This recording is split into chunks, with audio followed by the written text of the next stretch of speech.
Well, salam keluarga Malaysia. Hello and good afternoon. Thanks for joining us. I'm Mohammed Amin Carlos and you're watching Updates at Noon. Well, making the headlines today, KPD and HEP to look for a solution to unstable supply of eggs.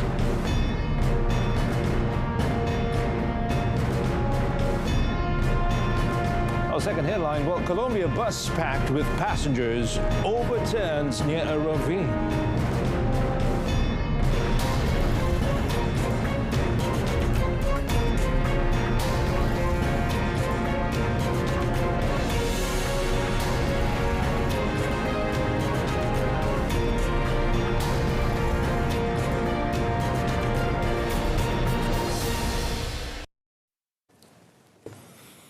Well, Tengku Razali Hamzah is leaving to the UMNO leadership to decide on his candidacy to defend the Gua Musang parliamentary seat in the 15th general election, which is the GE15. Well, Tengku Razali, popularly known as Kuli, said he would oblige if requested by the party to do so. Ini saya serah kepada parti. Di dalam Gua Musang ni dia orang parti-parti yang tak mahu bagi saya bersara. Terutama sekali orang asli dah buat keputusan ramai-ramai dia tak mahu calon lain. Dia nak saya. Dia kata saya ni apa ni Haji Aziz yang berhormat. Yang bertindak sebagai setiausaha bahagian, dia kata selagi saya tak menggogek saya kena tawar diri saya untuk bekerja lagi. Jadi boleh kita kata bersedialah untuk PRU 15 Saya ikut perintah parti. Well, he was met after the Gua Musang UMNO divisional delegates meeting at Balai Rakyat Bukit Cekati. Tengku Razali holds the record as the longest-serving elected representative in the country. In 1974, he contested and won the Ulu Kelantan parliamentary seat, which was eventually renamed Gua Musang and remained its elected representative until today. The Penang DAP had tried to convince the Pakatan Harapan or PH Presidential Council of the state's intention to hold its state polls simultaneously with the 15th general election or GE15, but the council wants the state to concentrate on the parliamentary seat for now.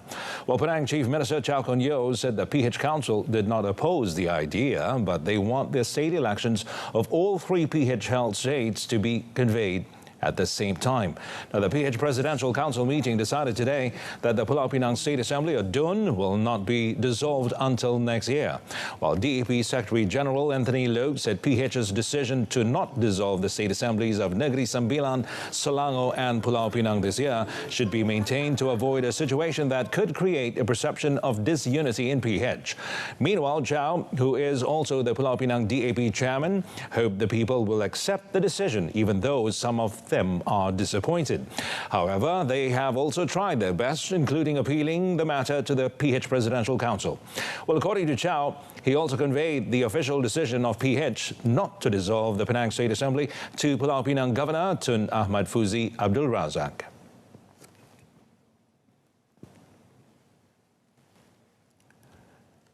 Well, the Sarawak government will consider giving subsidies to Sarawakians to return and vote in the GE15.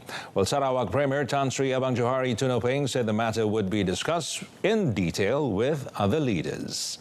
Well, the Premier was asked about this at a town hall session with Sarawakians studying in the peninsula during the Lan Berambe Anak Sarawak program held at the Malaysia International Trade and Exhibition Centre in Kuala Lumpur. Meanwhile, Tan Sri Abang Johari said an engagement session between the student leadership and the state government will be held to find solutions to problems faced by students, such as expensive rental, among other things. Well, he said discussions would be held with Senior Minister of Public Works, Dato Sri Fadila Yusof, to provide a building in Kuala Lumpur with a reasonable rental rate for Sarawakians. Well, this year's Lan Berambe Anak Sarawak program has attracted the participation of more than 6,000 Sarawakians located in Peninsular Malaysia, especially those studying in higher education institutions.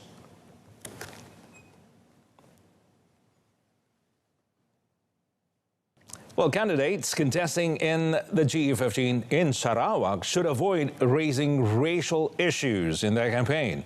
Sarawak Deputy Premier Dr. Amar Douglas Uga said doing so was akin to pouring poison into the state's multiracial society.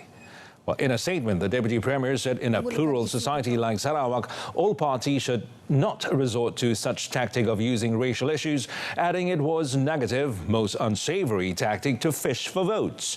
Dr. Amar Douglas Uga, who is also Parti Besaka Bumi Putra Bersatu, a PBB Deputy President, said Sarawak was still a bastion of racial unity and harmony in the country. PBB is the linchpin party of the Gabungan Parti Sarawak or GPS coalition, which also features Parti Rakyat Sarawak or PRS, Sarawak United People's Party or SUPP, and Parti Democratic Progressive PDP.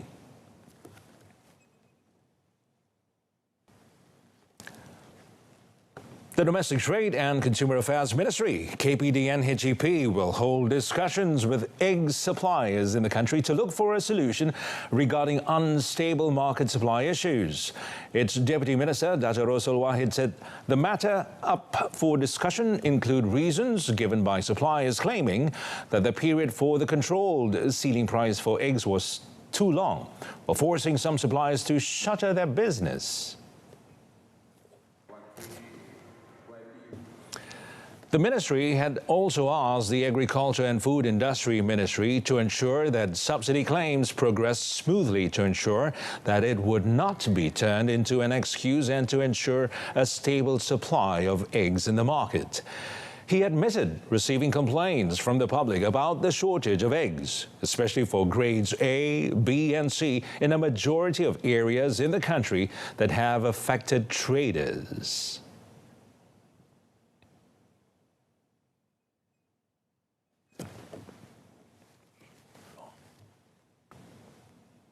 Tugas kita, saya kata tadi, memastikan benda tu ada tak ada. Kalau ada, kita tahu ada. Sekarang ni, kita dapat laporan dari kota baru dah tak ada. Kemudian Terengganu pun dah berkurangan. Dan oleh kerana saya bimbang, kerana ia memanggil masa 6 bulan untuk ayam tu bertelur. Artinya kalau masuk sekarang ni anak ayam 6 bulan lepas ni.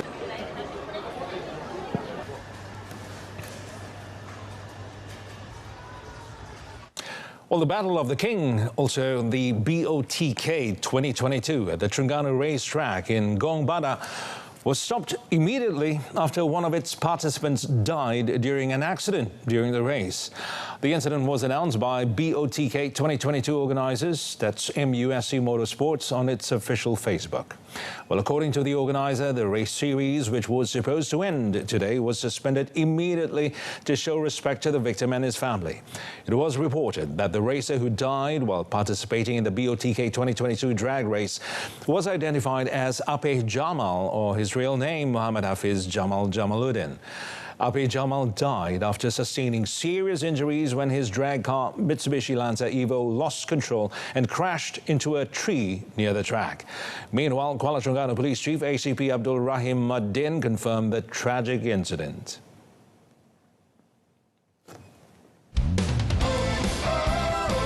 Petronas Litur de Langkawi Malaysia 2022.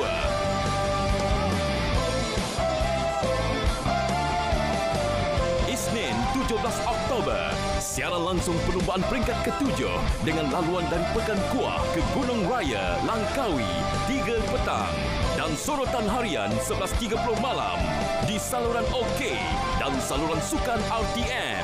Demi bangsa dan negara, demi kebanggaan sang juara, we will never rest to become the best. Petronas Litur di Langkawi.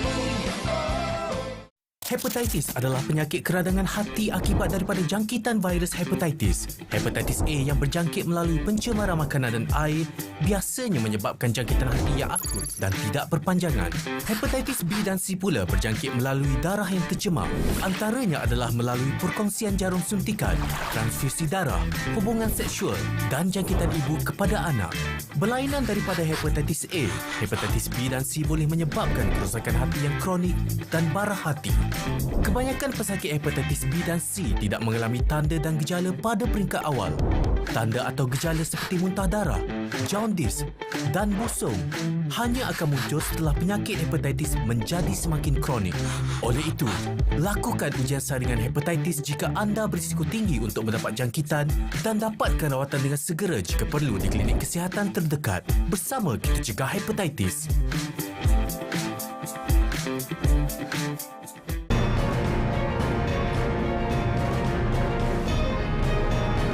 Coming up in sports, JDT lift Super League title for 9th consecutive time.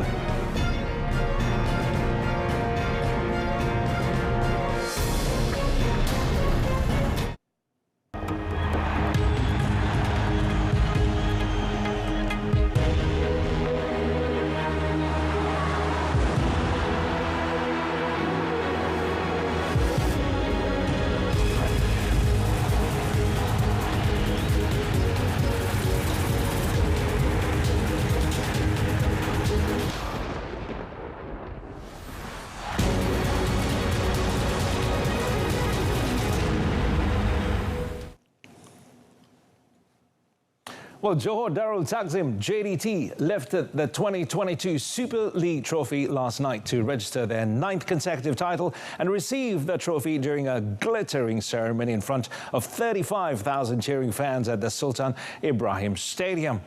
Well, the crowd was entertained by a dazzling display of fireworks and laser display that lighted up the stadium and the Iskandar Putri skyline, while international entertainer Jason Derulo was on stage to entertain the crowd. The highlight of the night came when JDT skipper Mohammad Farizal Marlias and JDT head coach Hector Bidoglio lifted the trophy to a thunderous applause from the adoring fans. The historic moment was witnessed by JDT owner Tengku Mahkota of Johor Tuanku Ismail Sultan Ibrahim and Malaysian Football League, or rather MFL, President Dato Abdul Ghani Hassan. Well, en route to the title, JDT, who are also known as the Southern Lions, produced a dominant performance throughout the league season to accumulate 56 points, as well as maintain an unbeaten record when the 22-match league was completed. To usher in the celebrations last night, the successful JDT2, the Johor contingent that emerged as the overall champion in the 20th Malaysia Games, or SUKMA, players from the Johor Academy, JDT Ice Hockey Squad, Johor Jewels Netball Team, Johor Tigris Sepak Takraw Team and state rugby players were all invited. Now, as the Super League champions, JDT also earns an automatic slot to the AFC 2023 Champions League.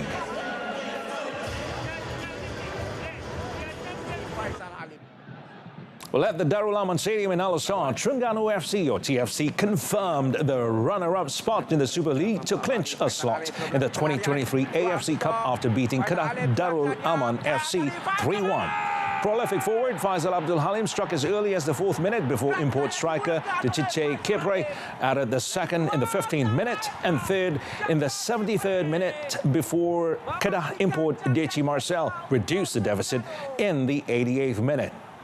Well, the win gave TFC 44 points, while Sabah, who lost 3-0 to JDT last night, finished 3rd with 42 points, one more than Negeri Sembilan, who finished in 4th spot with 41 points. TFC head coach Nafuzi Zain said with 9 consecutive wins, it has brightened his team's chances to reach the final of the 2022 Malaysia Cup, and also thanked his players who always gave their best quality of play, so much so the team qualified for the AFC Cup. Musim hadapan selepas berjaya untuk menamatkan bersaingnya mereka. Well, in a related development, the two 2023 Asian Football Confederation, or AFC Asian Cup slots will be filled by the 2022 Malaysia Cup champions and the 2022 Super League runners-up, while the Super League third-place team is uncertain of qualifying to the tournament next year. Well, the MFL decided that the AFC Cup slot initially meant for the 2022 FA Cup winners would be given to the 2022 Malaysia Cup champions after JDT, who won the FA Cup this year, qualified for the AFC Champions League by emerging league champions. Well, MFL had also stated that should one club emerge as 2022 treble champion and win the Super League, FA Cup and Malaysia Cup in the same year, or if the 2022 Malaysia Cup was won by the Super League runners-up, then the Super League third place would be eligible for the 2023 AFC Cup slot. MFL, in a statement, however, said club slot to the AFC Championship is based on clubs obtaining AFC club license for the 2023 season. The MFL also expressed hope that there would be no confusion over the determination of slots for the 2023 AFC Cup, as a circular had been sent to all competing teams before the 2022 season began.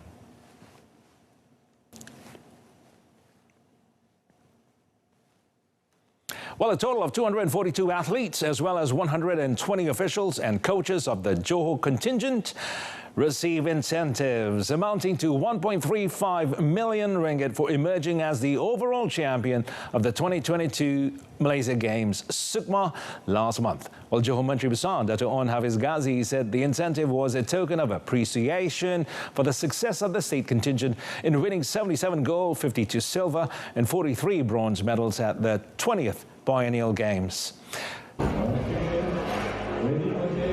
Tetapi saya sedar dan insaf bahawa kemenangan yang kita capai ini tidak datang bergolek. Betul tak?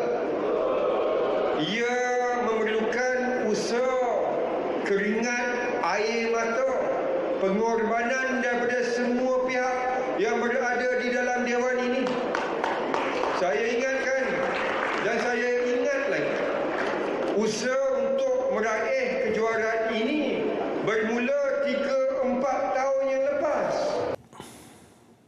Well, it said following the success, the state government also gave an additional incentive of 2,000 ringgit to only the gold medal winners in the individual category, pushing their total incentive to 5,000 ringgit. Well, Dato' Onn Hafiz said SUKMA's best male and female athletes, Muhammad Fakhrullah Muhammad Rumaize in canoeing and swimmer Tan Ruzin, also received an incentive of 5,000 ringgit each for that title. Muhammad Fakhrullah, who won 9 gold medals with 2 national records, received the highest incentive, totaling 44,500 ringgit, while Tan, who won 6 gold, 1 silver and 1 bronze, took home 33,000 ringgit.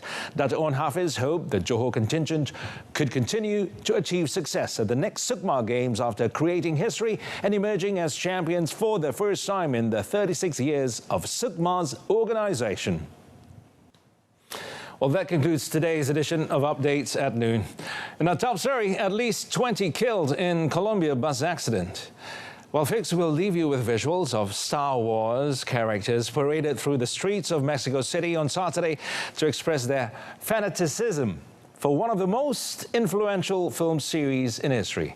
Darth Vader, Jedi, Stormtroopers, Mandalorians, and a host of characters from the Star Wars saga could be seen march from Mexico City's iconic Angel of Independence Monument to the Monument to the Revolution, in an event also known as Training Day. Well, thank you. I'm Muhammad Amin Carlos. Stay tuned to TV2. Salam Keluarga Malaysia. Bye for now.